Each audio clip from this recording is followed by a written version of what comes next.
Boa noite, meus queridos, graça e paz, amém? É uma alegria estar com vocês. Eu confesso, pastor Moab já me apresentou, das melhores apresentações que eu já tive nos últimos anos. Sou casado com a irmã Esther, tenho meus filhos, estão aqui, na verdade agora estão lá dentro, e estamos ali na cidade de Upanema. Trago um abraço, talvez da igreja mais acalorada, né, literalmente, do nosso estado. Talvez uns 4 graus de diferença daqui para lá. Então, se aqui é quente, lá é uma bênção, né? Imagina. Então, trago um abraço daquela igreja, que a minha história se mistura com a história daquela igreja, de modo que, onde nós andamos, nós sentimos falta, assim, dos irmãos. Mas digo a vocês que, no que diz respeito ao acolhimento, eu me senti super à vontade no meio de vocês. E para mim foram dias maravilhosos. Eu louvo a Deus pela liderança do pastor Moab, a liderança dessa juventude e pela vida de cada um de vocês. E aos pais que tiveram seus jovens ali presentes, saiba que vocês são pais de jovens incríveis. Eu fiquei apaixonado por essa juventude. Para mim foram dias maravilhosos. Eu vi pela fé jovens que se tornarão homens e mulheres de Deus e serão pessoas extraordinárias, pessoas notáveis que vão ser instrumentos de Deus, onde Deus assim os levar. Quando você olhar para o seu jovem em casa, saiba que você está diante de um jovem que Deus tocou, que Deus tem tocado aqui neste lugar, e que Deus fará deles homens e mulheres extraordinários em Cristo Jesus, amém?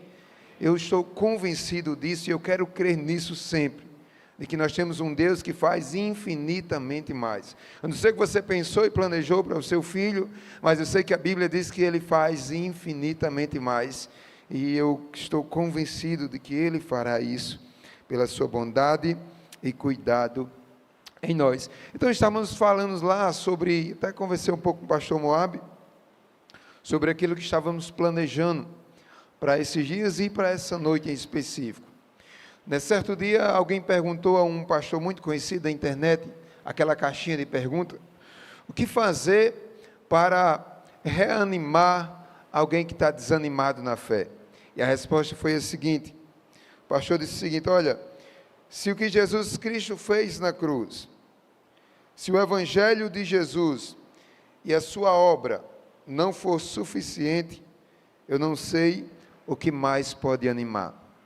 Pego essa palavra, essa pergunta e resposta, para introduzir nossa temática dessa noite. Eu queria falar sobre uma missão, sobre uma obra que completa a vida de um jovem, não somente de um jovem, mas de um adulto, de uma criança, de um ancião da fé. Eu percebo nessa minha curta trajetória e curta experiência de vida ministerial, de que nada completa mais o ser humano do que o próprio Deus e a sua obra de redenção. Obra essa que Ele executa na cruz do Calvário e concede a homens como eu e você, jovens, idosos, crianças, pessoas falhas e pecadoras, o privilégio e a responsabilidade de levar adiante. A grande e a maior parte Ele fez, e Ele agora abre a oportunidade para que eu e você possa levar adiante essa mensagem, aquilo que Cristo fez na cruz. Eu queria começar esse momento perguntando, o que é que significa para a sua vida ser um discípulo de Jesus? O que é que significa ser um discípulo de Jesus? Agora imagine que você está num lugar e sem ninguém, e chega alguém e lhe pergunta, o que é ser discípulo? Qual seria a resposta que teríamos a dar? Ser discípulo é fazer parte da igreja tal. Fazer parte da igreja tal faz parte. Mas ser discípulo vai além. Ser discípulo vai além. Eu queria pensar nessa noite sobre essa obra que Deus coloca sobre nós, essa grande comissão que Deus dá à sua igreja, dá a cada um de nós, de sermos instrumentos, de sermos discípulos que se envolvem na obra de fazer outros discípulos, de fazer pessoas seguidoras de Jesus. Pelo poder que há no nome de Jesus, pelo Evangelho da graça e pelo poder do Espírito Santo. Ser discípulo de Jesus é ser alguém alcançado por essa graça. E ele não é apenas alcançado, mas agora ele é dotado de uma missão, ele é potencializado pelo Espírito, e agora ele se envolve com esse negócio, e isso agora assume a prioridade da sua vida. Eu queria que você abrisse, por gentileza, a sua Bíblia em Mateus capítulo 28, do verso 18 ao 20. Mateus 28, do verso 18 ao 20. Agradeço ao pastor Moab por ceder esse espaço. Primeira vez que eu estou aqui, eu já vim outras vezes, né? Mas para trazer a mensagem a primeira vez é sempre uma alegria muito grande, sempre um privilégio, tá bom? Estar com vocês. Mateus capítulo 28, do verso 18 ao 20.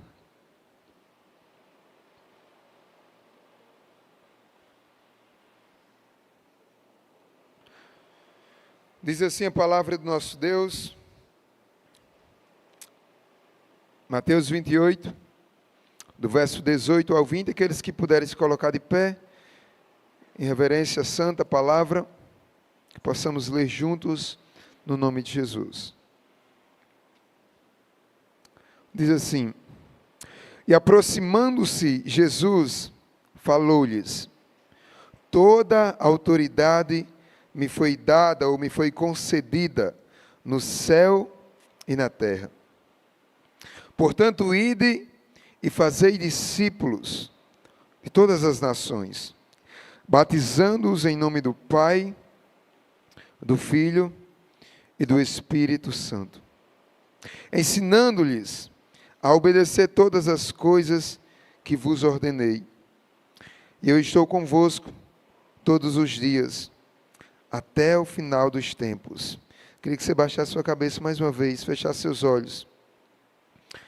E, se possível, repetisse comigo: Senhor Jesus, nesta noite, eu te peço, fala comigo, em nome de Jesus. Amém. E amém. Podeis sentar no nome de Jesus. Meus queridos irmãos, Mateus capítulo 28, Jesus nos dá um mandamento que não é um convite, não é uma sugestão para a sua igreja, mas é algo mais profundo, é algo que entra no bojo de uma ordenança, de uma ordem que é dada à igreja do Senhor, de uma ordem que se aplica totalmente a nós. Alguns vão dizer: não, isso aí foi uma mensagem para os primeiros discípulos. Eu tenho uma grande dificuldade em acreditar nisso, porque a igreja chegou até nós, porque pessoas não deram ouvido a isso, mas todos os que creram, entenderam que essa é uma mensagem da igreja, é uma ordem à igreja, e essa mensagem chega até nós, como chamado, como direcionamento, como uma ordem para a minha e para a sua vida. E eu queria pensar sobre detalhes dessa obra inacabada. É uma obra que não foi conclusa ainda. Claro que num plano geral, de um Deus que vê passado, presente e futuro, essa obra já está consumada. Mas nos nossos dias, no relógio humano e mortal, essa é uma obra que está se desenvolvendo, da qual Deus chama a minha e a sua vida para se envolver nessa seara. E, meus irmãos queridos, queria pensar em 3 detalhes que esse texto traz para nós. 3 perspectivas, 3 nuances, 3 aspectos de um chamado, de um chamamento. E, em primeiro lugar, eu queria pensar com vocês sobre o que Jesus faz nessa missão ou nesse chamado. Como é que Jesus trabalha isso com os discípulos? Jesus trabalha ensinando que antes de todas as coisas, antes do bater na porta, antes do abrir a boca, antes do envolvimento, nós precisamos entender, e os discípulos precisavam entender, é que sobre eles havia uma autoridade. Jesus dá uma autoridade para ir, uma autoridade para ir. O versículo que nós lemos, o versículo 18, vai dizer o seguinte: então Jesus se aproximou deles e disse: foi-me dada toda a autoridade no céu e na terra. Jesus começa reafirmando a sua autoridade suprema. Talvez você lembre de Jesus, quando Paulo vai dizer que ele se esvaziou, ele deixou a sua glória, e ele veio tomando forma de homem, de servo, e ele foi obediente, fiel até a morte, e morte de cruz. Jesus, ele assume de modo tão perfeito a humanidade, abrindo mão da sua glória, e ele cumpre a sua missão, como um cordeiro mudo que não abriu a sua boca. Esse Jesus maravilhoso que morre, é aquele que vence a morte, que ressuscita, e agora ainda, de forma palpável, ele está diante dos seus discípulos, mas agora gozando de todas as prerrogativas da divindade. Jesus vai dizer: olha, me foi dada toda a autoridade nos céus e na terra está sobre mim. Sabe, eu estou com tudo agora, eu tenho tudo agora, eu sou aquele que venceu a morte e ressuscitou, eu sou o dono de todas as coisas, portanto, e aí Jesus, ele diante e com toda a autoridade, ele agora compartilha aquela autoridade com os seus discípulos. Antes de dizer vá, ele diz: olha, toda a autoridade, vocês estão diante de toda a autoridade. Meus irmãos queridos, isso é importante pensar sobre isso, porque nós pensamos e muitas vezes olhamos para as dificuldades, para as lutas que se levantaram no passado, que se levantam hoje, as batalhas culturais, as pressões externas e internas, o sistema do mundo, o sistema político, o sistema desse mundo que está lá em 1 João 5,19. E às vezes nós ficamos aflitos e com medo. Parece que esquecemos que aquele que detém autoridade sobre tudo e absolutamente tudo, nos compartilha dessa autoridade e disse: vai. E você não vai só. Você não está fazendo em seu nome, mas você está fazendo sobre o nome, em que um dia todo joelho se dobrará. É neste nome que você está indo. Você não está sozinho. Ei, quem é tu? Quem é tu? Você tem uma autoridade maior sobre a sua vida. E essa autoridade está conosco, ele compartilha conosco, essa autoridade vai à frente. E essa autoridade é dada sobre aqueles, é compartilhada com aqueles. É compartilhada com a igreja do Senhor, de modo tal que nós não fazemos na nossa força.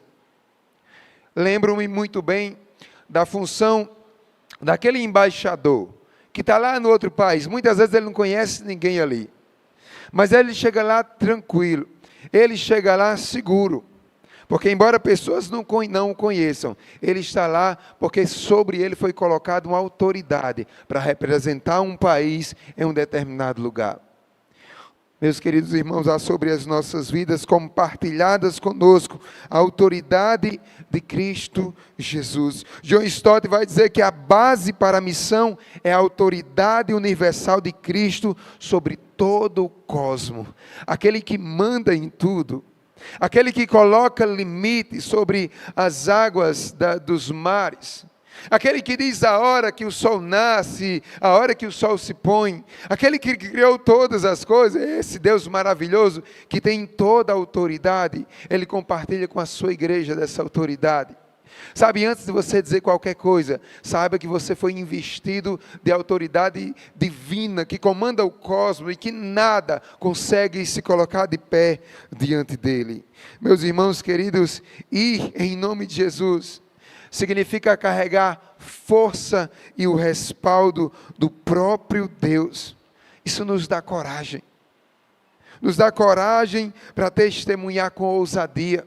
Quando nós entendemos isso, nós vamos entender que não é sobre a nossa potência de argumentar, sobre a nossa capacidade de organizar um plano de salvação que possa ser adequado a todo tipo de ouvinte.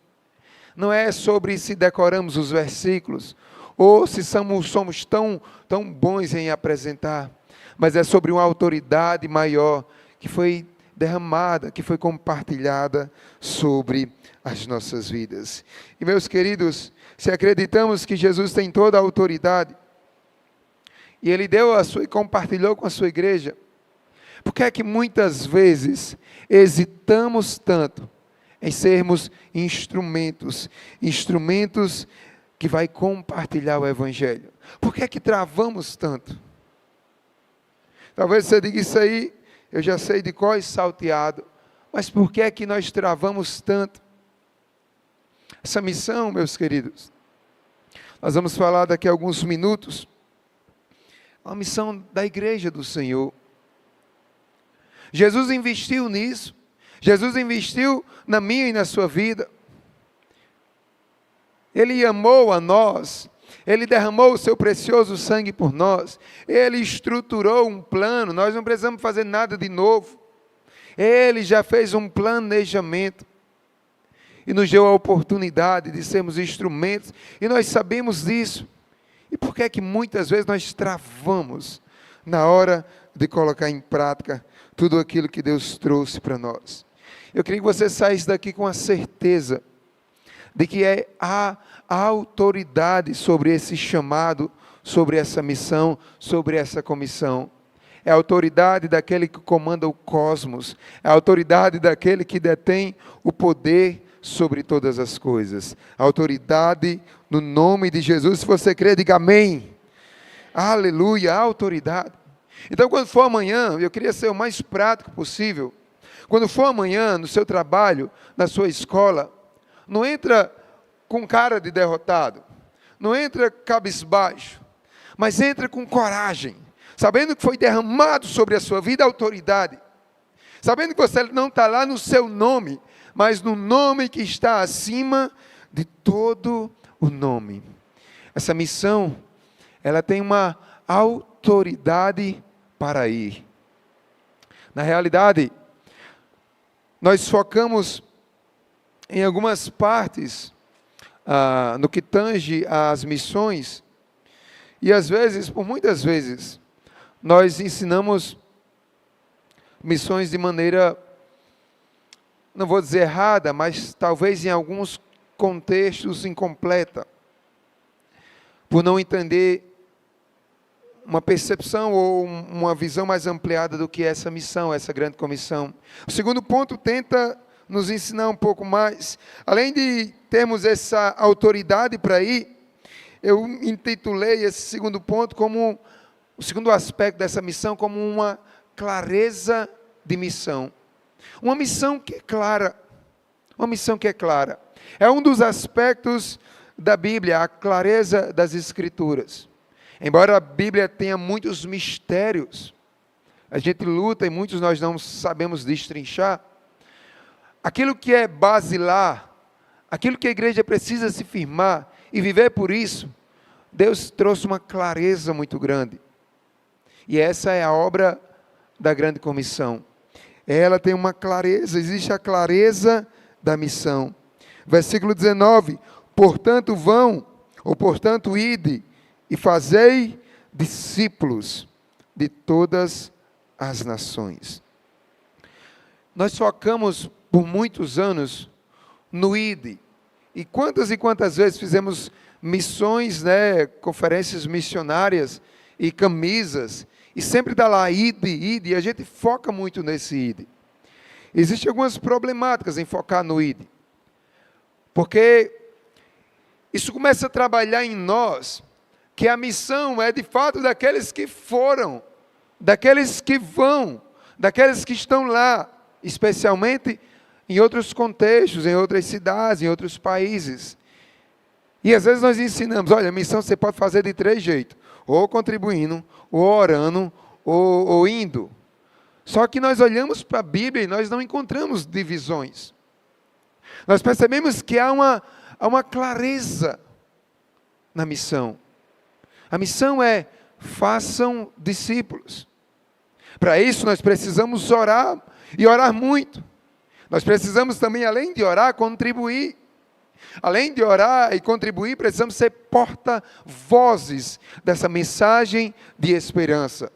De um Jesus que se manifestou para desfazer todas as obras do diabo.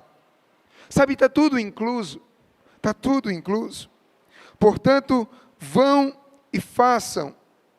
E a palavra que é traduzida para façam, é a única palavra que está no imperativo de uma ordem. Façam, façam, não é ide, mas é façam, façam.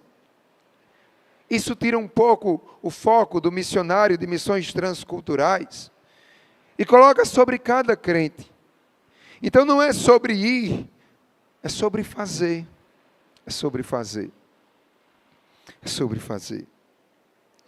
Não é apenas proclamar, mas é para discipular. E de fazer discípulos. Essa missão não termina quando a pessoa se entrega a Jesus, mas ali se inicia uma história. Essa pessoa vai sendo ensinada, encorajada, fortalecida, incluída, engajada, e daqui a pouco essa pessoa vai estar fazendo outros discípulos para a glória do nome de Jesus. Eu queria que você pensasse na figura de um jardineiro que planta uma semente. Ele não apenas joga a semente.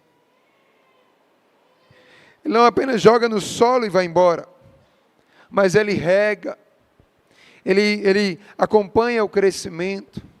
Ele poda. Ele está lá junto. Sabe, a missão do discipulado é muito semelhante. É muito semelhante.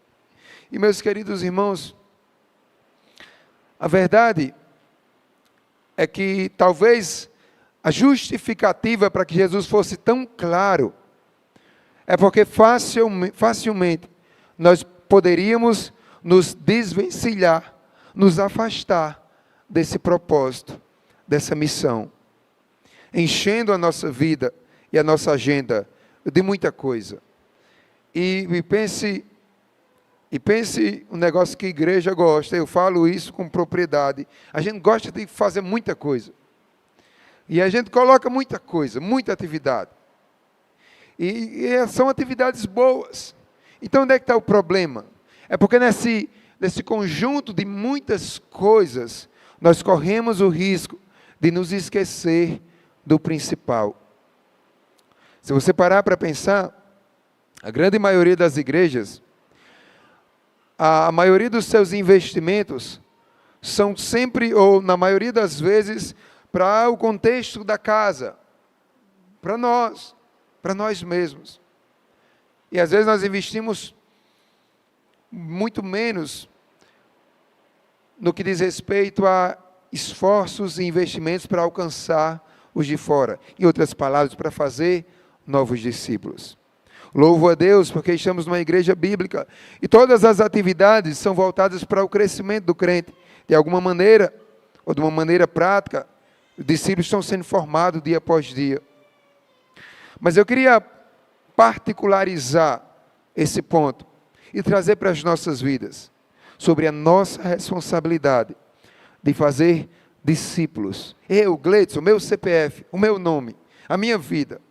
Não é eu e a minha casa, é sobre mim mesmo. Eu queria que você pensasse sobre a sua vida, sobre a sua história. É bem verdade que muitos, como o pastor Moab citou, muitos estão travando batalhas terríveis. Não é nem para avançar, é pelo menos para se manter de pé. Isso tem lá em Ipanema, tem em todo canto. Acredito que aqui também tenha. Mas a minha oração é que você seja fortalecido pelo Senhor e que você possa ser contagiado por esse desejo de fazer discípulos para a glória do nome de Jesus. Meus queridos irmãos, nós fazemos muitas coisas. Lembro do pastor Diogo Carvalho, de Missões Nacionais. Ele, músico muito bom, muito competente. E ele contou um testemunho certa vez, que ele já estava 10 anos liderando o coro da igreja, 10 anos fazendo aquela linda cantata. E ao fim dessa temporada, desses 10 anos, ele parou e pensou, eu estou aqui esse tempo todo. E ele parou e disse assim, eu não fiz um discípulo. E ele disse que aquilo deu um choque, sabe, aquilo mexeu com a cabeça dele. É bem verdade que está todo mundo junto aqui, a gente está tocando, cantando, tem um que está pregando, um que está lá na frente, e está todo mundo envolvido, quando pessoas se convertem, a igreja está fazendo discípulos, sim, glória a Deus. Mas eu acredito que a gente pode ir um pouco mais além, e a gente pode deixar Deus usar as nossas vidas para tocar a vida de outros. Meus queridos irmãos, o teólogo que eu gosto muito, Dietrich Bonhoeffer, batalhou, serviu ao Senhor no contexto da Segunda Guerra Mundial, morreu pela fé. Ele diz o seguinte, o discipulado é um compromisso de vida. Quando Cristo nos chama, Ele nos chama para segui-lo totalmente, custe o que custar. O meu sonho é que a igreja de Ipanema seja uma comunidade de discípulos que estão focadas em fazer discípulos para a glória do nome de Jesus. Sabe, Deus tem trabalhado isso nos últimos anos agora na minha vida. Esse CD tem rodado todo dia na minha cabeça. E a gente tem orado, pensado, estudado, lido. Como é que a gente consegue tornar, talvez mais claro, encorajar mais os irmãos a isso? Para que os irmãos possam chegar e dizer assim, pastor, está aqui essa pessoa que eu alcancei para Jesus lá no meu trabalho. Pastor, essa pessoa eu alcancei para Jesus na minha escola, vamos cuidar dela. Sabe, imagina a alegria.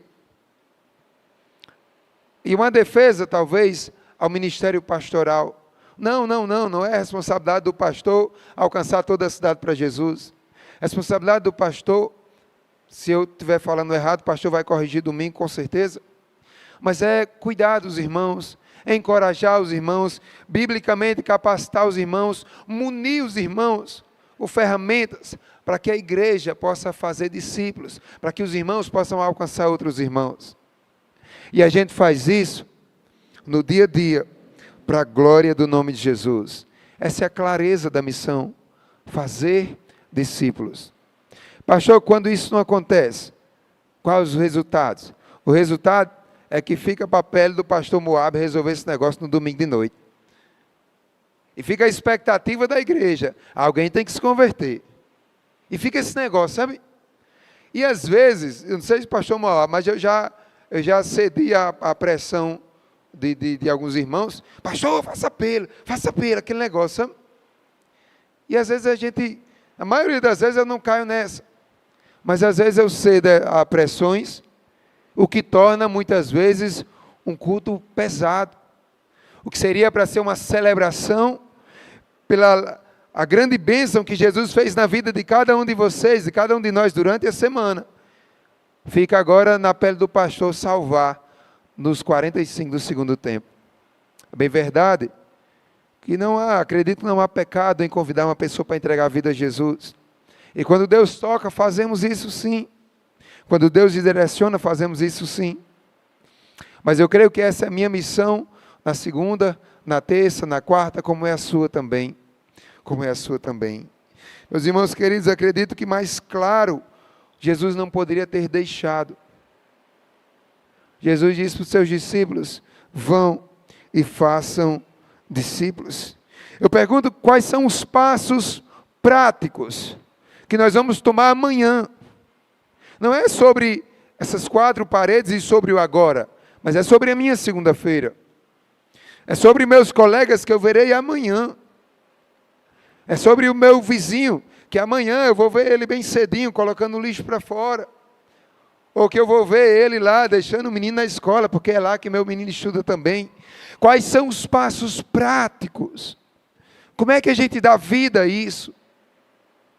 E eu aprendi uma coisa. A gente vai para os cantos, para os congressos, e a gente vai para os eventos. Eu estava com o pastor Cristóvão esses dias no evento, ele disse, Gleides, vá anotando aí, que tudo isso aqui é muito massa. Mas se a gente não anotar e aplicar, a gente esquece. Quais são os passos práticos? Eu não queria só levantar a problemática que talvez talvez aponte a nossa vida como discípulo que talvez não esteja como Jesus está. Eu não sou apenas o levantador de problema, mas talvez propor algumas soluções. Talvez o primeiro passo é esse, estar aqui abrindo o coração, ouvir, dizer, fala, Senhor. Segundo, Senhor, eu não sei como é que faz, me ensina. Senhor, usa. Senhor, amanhã eu vou ver aquela pessoa do trabalho que o Senhor colocou diante de mim, que o Senhor me colocou como oportunidade. O jovem vai ver alguém na escola, alguém na sala. Como é que a gente trabalha isso? Como é que a gente trabalha? Ora a Deus antes. Vai orando na caminhada. Chegar lá, talvez você não saiba elaborar, talvez. É provável que sim. Talvez você não saiba elencar todos os pontos do plano de salvação. Mas você pode perguntar, existe alguma área da sua família ou da sua vida você precisa de oração? Eu posso orar por vocês. Eu posso convidar os irmãos da igreja a orar. Sabe, acredito que todos nós podemos ir um pouco além do que já temos feito. E é sobre ousadia, sobre coragem, sobre ações práticas. Tem um jovem chamado Rafael, lá da congregação do Bom Jesus. Um jovem que o testemunho dele é muito forte. Ele conta o testemunho e a gente fica impactado. Esses dias ele estava, pastor Moab, lá no Atacadão, ele foi ajeitar o negócio do cartão dele, ele tem um cartão do Atacadão, e as pessoas viram ele arrumadinho. O que foi que aconteceu? Aí alguém conhecia ele. O que foi que aconteceu com sua vida? Rapaz, você teve muita sorte, porque você era meio sofrido e tal. Ele disse, sorte não, foi Deus. E aí ele disse, Deus me curou do câncer de garganta, Deus me curou do alcoolismo, Deus me curou do homossexualismo, Deus me curou de ansiedade. Aí ele começou a dizer um bocado de coisa. Foi Deus. E aí ele voltou para a escola, ele começou a aprender direitinho as coisas e tal. Novo convertido, está lá ele, a professora disse, tem algum evangélico aqui para falar um pouco da Páscoa? Aí apontaram para ele, Rafael é crente. Ele disse, eu sou crente. Bom, Rafael, depois do intervalo, você vai dar uma palestrazinha sobre a Páscoa. Novo convertido na escola. Ele está certo. E aí, a gente poderia até orar por alguém, por aqueles que inventaram o áudio, né? E lá vai ele para o áudio, lá no grupo da igreja. Pessoal, Leandro Leite, né? Pessoal, eu vou falar sobre a Páscoa aqui. Como é esse negócio aí? Como é esse negócio da Páscoa? E aí passaram... Sabe, não é sobre capacitações, mas é sobre coragem, atitude prática. Sabendo que Deus vai à frente, esse já falou lá, tenho certeza que vidas foram edificadas ali. A missão é clara, E meus queridos, além de autoridade para ir, além de uma clareza dessa missão, nós temos o terceiro ponto, uma promessa poderosa. Uma promessa maravilhosa. Versículo 20 diz assim: e eu estarei sempre com vocês até o fim dos tempos. Amém? Aleluia! Que promessa maravilhosa! Que promessa maravilhosa! Jesus encerra a sua ordem com uma promessa linda, com uma promessa maravilhosa, com uma promessa poderosa. Autoridade para ir, uma missão bem clara, não precisa ser doutor para entender, e uma promessa poderosa para encher de alegria. Estava falando com os jovens pela manhã, nós pensamos muito no fim, no resultado final, ser salvo para ir para o céu. Parece que salvação virou só isso, só que não. Tem toda uma trajetória, tem toda uma caminhada, e nessa caminhada o carpinteiro está conosco, nessa caminhada o Rei dos Reis está conosco, e isso é a garantia de que essa obra será realizada para a glória do nome de Jesus, amém? Aleluia, louvado seja o Senhor. Ele prometeu, e Ele é fiel, e Ele está conosco. Nos momentos difíceis, Ele está conosco. Nos momentos de alegria, não é só seu pastor que vai vibrar com você, mas Ele está lá vibrando também. Ele é glorificado. Ele é glorificado. se podemos entristecer o nosso Deus com os nossos pecados, eu creio que nós podemos alegrar o coração do Pai, quando somos fiéis a Ele, quando persistimos, quando perseveramos diante das adversidades, e Ele está conosco. Ele é a garantia de que nós vamos chegar no outro lado. Há uma presença contínua de Jesus conosco. Ele está entre nós. Ele está entre nós. Por isso nós cantamos. Talvez seja por isso, abrir e fechar um parênteses bem rápido. Por isso que o povo chama os crentes de doido. Esses crentes é doido. E de fato não é fácil para quem não é crente entender. Aquele que criou todas as coisas, o Deus Todo-Poderoso, perfeito. E a gente ora, e a gente acredita piamente que Ele escuta. E mais do que isso, a gente acredita que Ele está conosco, que o Deus do Jacó é o nosso refúgio. Aleluia! Louvado seja o Senhor. Isso torna essa missão mais empolgante, mais emocionante, mais vibrante, mais apaixonante, porque Ele está conosco. Em cada momento Ele está conosco. Ei, eu não sei qual é a fase da vida que você está passando, mas Ele está aí com você, contemplando. Ele sabe de tudo. Ele sabe de tudo. Você pode adorar Ele, exaltar Ele, porque Ele está com você. Louvado seja o nosso Deus. E a presença de Jesus é a garantia de sucesso na missão. Então não entra cabisbaixo, com medo. Não entra com o espírito derrotado. Você é mais do que vencedor. Posso ouvir um amém? Aleluia, você é vitorioso porque Jesus venceu por você. E se estamos nele, nós somos mais do que vencedores. Ele está conosco. Eu disse aos irmãos pela manhã que Ele está conosco. Até naqueles momentos mais difíceis. Naqueles momentos mais delicados. Ele está conosco. Ele está conosco. Quantas e quantas vezes, disse para os irmãos de manhã, a gente vai dormir, com certeza que muitos aqui vão se identificar com isso. A gente vai dormir e a gente fica de um lado, bola de um lado para o outro. E a gente não consegue dormir, a cabeça cheia de coisa. É um pai preocupado com o filho. Sabe? Preocupado consigo mesmo, com as questões que envolvem a realidade da vida humana. E eu já me peguei tantas vezes, pastor Moab, sabe, fazendo a oração à noite. Senhor, se o Senhor não operar nessa madrugada na minha vida, eu não sei como será meu amanhã. Sabe, várias vezes, eu já passei experiências dessas, de depender de um agir de Deus, porque as coisas fogem das nossas mãos muito fáceis. Nós temos gerência de pouca coisa da realidade da vida humana. Pouca coisa. E eu já tive muitas vezes em Upanema dizendo, Senhor, se o Senhor não operar nessa madrugada, eu acho que amanhã eu pego as minhas coisas. Ei, não é fácil não. A gente vê a igreja avançando, a igreja crescendo para a glória do nome de Jesus. A gente vê a igreja, sabe, se animando, começando a plantar uma outra igreja e tal, tal. Mas a gente sabe que os bastidores são dolorosos. E não é porque o irmão de lá é diferente daqui. Não é porque os ímpios de lá são diferentes dos ímpios de Mossoró. Não, não, não. É porque as lutas vêm sobre todos nós.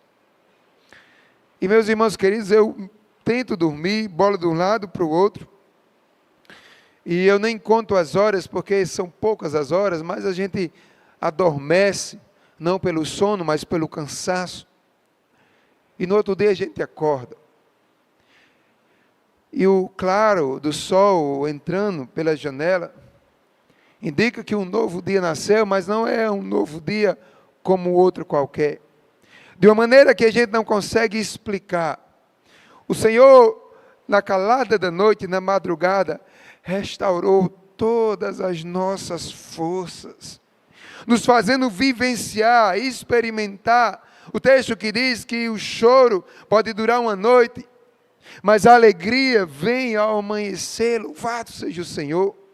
Nos fazendo entender que com Jesus todo sofrimento é por enquanto, toda dor é passageira. Haverá um tempo que o justo juiz se levantará. Haverá um tempo que tudo aquele que nos aflige cairá por terra, no nome santo de Jesus. E Deus nos levará a um lugar, a um momento eterno, onde não haverá choro, nem sofrimento algum. O que haverá será alegria e gozo na presença do Todo-Poderoso. Ai, como eu anseio esse dia, e nós estaremos lá com Ele. Eu estou convencido que estou diante de uma comunidade de pessoas que estará lá naquele dia, dizendo: Senhor, valeu a pena, eu estou te vendo agora como o Senhor é, mas na caminhada eu pude desfrutar da tua presença, porque o Senhor foi fiel e cumpriu a presença de que estaria sempre conosco. Louvado seja o nome de Jesus. Esse é o maior dos tesouros, é a presença de Jesus. Então, a irmã da nossa igreja, de Cleide, conhece um pouco da história dela. Ela perdeu o marido e uma filhinha de 2 anos num acidente. E ela tinha perdido o marido, o primeiro marido, dentro da igreja. Eles estavam trabalhando e ela teve... Então é uma pessoa que tem uma vida de percas terríveis. E ela disse para mim o seguinte: pastor, todas essas percas que eu experimentei, me fez entender que só tem uma pessoa, cuja qual sem ela eu não consigo viver. Essa pessoa é Jesus. Ei, nós conseguimos passar, nós conseguimos avançar diante das percas da nossa vida, mas sem Jesus nós não conseguimos. E a notícia boa é que Ele prometeu, aleluia, que estaria conosco todos os dias. Semelhante a um pai que começa a ensinar a sua criança a andar de bicicleta. Então o pai está lá, e no começo o pai segura no guidão ali, e nas costinhas da criança, e depois o menino vai aprendendo, então o pai vai só segurando ali nas costas, ou no ombro, guiando, e depois o menino está mais animado ainda, o pai dá só um empurrãozinho, mas nunca o pai sai de perto, nunca o pai sai de perto. Assim é o Senhor Jesus conosco. Ele prometeu e Ele está conosco. Igreja, se anima, vamos anunciar o Evangelho na nossa escola, no nosso trabalho, na faculdade, porque Ele deu autoridade. A missão está bem clara e Jesus está conosco. Não tenha medo, não se assuste. Eu sou o teu Deus, eu estou com você, com você. E a percepção, o entendimento disso faz toda a diferença na nossa segunda-feira. Nessa noite, que Jesus esteja nos enviando para o nosso campo missionário, que pode ser a nossa casa, a nossa escola, a nossa rua, o nosso trabalho. E que a nossa segunda-feira seja diferente, que possamos amanhecer amanhã animados, motivados, inspirados e seguros de aquele que começou a boa obra, Ele vai concluir no nome de Jesus. Eu agradeço a maravilhosa oportunidade de estar com vocês. Quero agradecer a cada um de vocês a atenção de ouvir até esse momento. Agradecer a essa juventude, pastor Moab, que eu levo no meu coração. A vida de GG, a sua liderança, esses jovens maravilhosos, esse pastor e essa igreja linda. E que Deus nos use para fazer discípulos, e que não percamos para uma vida de ativismo, de tantas coisas, mas que tenhamos uma prioridade bem definida, que desejemos todos nós glorificar o nome de Jesus, porque certa vez Jesus disse: o meu Pai é glorificado pelo fato de vocês darem muitos frutos. Louvado seja o nome de Jesus. Pai, nós estamos diante do Teu povo, jovens e adultos, que são, Deus, nessa noite, mais uma vez, encorajados a ser instrumentos do Senhor, para fazer discípulos, onde quer que estivermos, para que o Cordeiro receba a glória que é devida ao seu nome. Assim nós choramos em nome de Jesus. Amém e amém.